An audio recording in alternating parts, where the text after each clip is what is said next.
पुण्यातील राजगुरुनगर हादरलाय।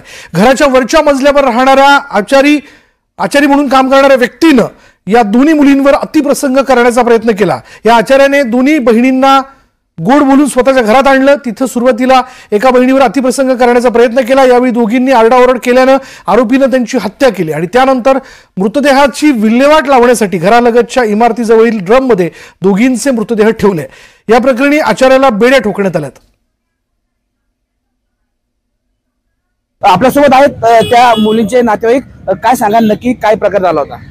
काल सकाळी 12:30 पावणे 1च्या दरम्यान आमचे बंधू टपरीवर आले होते। ते नगरपालिकेमध्ये गाडीवर कामाला आहे, घंटा गाडीवर। मग ते टपरीवर आले, दोन्ही मुली घरी होत्या, एकदम व्यवस्थित होत्या। मग ते तिकडे गेल्यानंतर मग तिकडे दोघं नवरा बायको त्यांचं जेवण वगैरे झालं। मग आमची वहिनी आली घरी, त्यांनी बघितलं तर दोन्ही मुली घरी नव्हत्या। काल संध्याकाळी 6च्या दरम्यान आम्ही खेड पोलीस स्टेशनला सगळी जण होतो। मग आम्ही खेड पोलीस स्टेशनला तक्रार दिल्यानंतर रात्री 11:30 वाजता रात्री खेड पोलीस इथं आले आणि त्यांनी इथली चौकशी केली। मग आमचे एक चुलत सासरे त्यांना वर नेलं। मग तिथं वर गादी आथरलेली होती, बिड्या, सिगरेट, गांजा वगैरे दारू असं काहीतरी पेलेले होते। मग आमच्या सासऱ्यांना ते पोलिसांनी सांगितलं म्हणे एवढा आथुर्ण तुम्ही वाळून एका साईडला ठेवा। मग ते आथुर्ण वाळत होते। मग एका पोलीस आतमध्ये गेला, मधल्या एका खोलीत, पलीकडच्या खोलीत एका खोलीत गेले किचन मध्ये। मग तिथे एक टाकी आहे, पाण्याची मोठी टाकी आहे। त्या टाकीमध्ये दोन्ही मुलींच्या म्हणजे मुंडके नाही का सगळे अशा आतमध्ये दोन्ही पाय अशी वर होते। मग आमच्या सासऱ्यांना पोलिसांनी बाहेर काढून दिलं। मग त्यांनी अँब्युलन्स बोलवली। मुलींना कोणाला हात लावून नाही दिला, कोणाला बघून नाही दिला पोलिसांनी, तसं उचललं आणि खेड पोलीस स्टेशनला होतं। रात्री 4 वाजता रात्री सोसनला घेऊन गेले।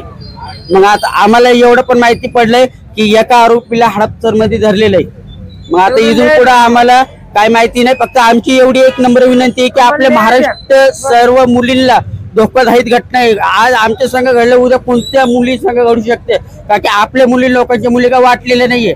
सगळ्यांना एकसारखा न्याय मिळावा, बाकीच्या मुलींना असं काही धक्कादायक घटना काय घडू नये। सचिन तोडकर, न्यूज 18 लोकमत, राजगुरुनगर, पुणे। त्याच्यामध्ये अधिक तपास केला असता सदर मुलीच्या डेड बॉडी त्या ज्या घरी राहत होत्या त्या घराच्या वरती एक भाडेकरू राहत होते आणि त्याच्या एका टँकमध्ये टाकीमध्ये ते आढळून आलेल्या होत्या। त्या दृष्टीने अधिक पोलिसांनी तपास सुरू केला आणि तपासामध्ये एक आरोपीचं नाव निष्पन्न झालेलं आहे। आतापर्यंतच्या तपासामध्ये त्या आरोपीनं सदर मुली सोबत लैंगिक अत्याचार करून त्यांना त्या जी पाण्याची टाकी होती त्या टाकीमध्ये बुडवून मारलेला आहे। अशा प्रकारचा दोन्ही मुलींना। यानंतर बघूया राजगुरुनगर शहरात 2 चिमुकल्या मुलींचा अमानुषपणे खून करण्यात आला असून पोलिसांनी आरोपीला ताब्यात घेतले। दरम्यान चिमुकल्या मुलींचा मृतदेह ताब्यात घेणार नसल्याचा आणि आरोपीला जोपर्यंत फाशी होत नाही तोपर्यंत आम्ही आमच्या मागण्यांवरती ठाम आहोत असं चिमुकलीच्या नातेवाईकांनी म्हटलेलं आहे।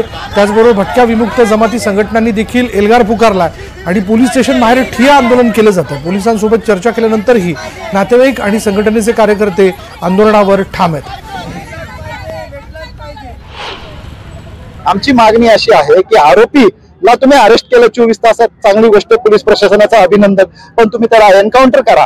तुम्ही हैदराबाद पॅटर्न खेडमध्ये राबवा, महाराष्ट्र पोलिसाचं नाव जगामध्ये होईल, त्यामुळे त्याचं जागेवर एन्काउंटर करा। तोपर्यंत हा भटक्यामुक्त समाज मागे हटणार नाही।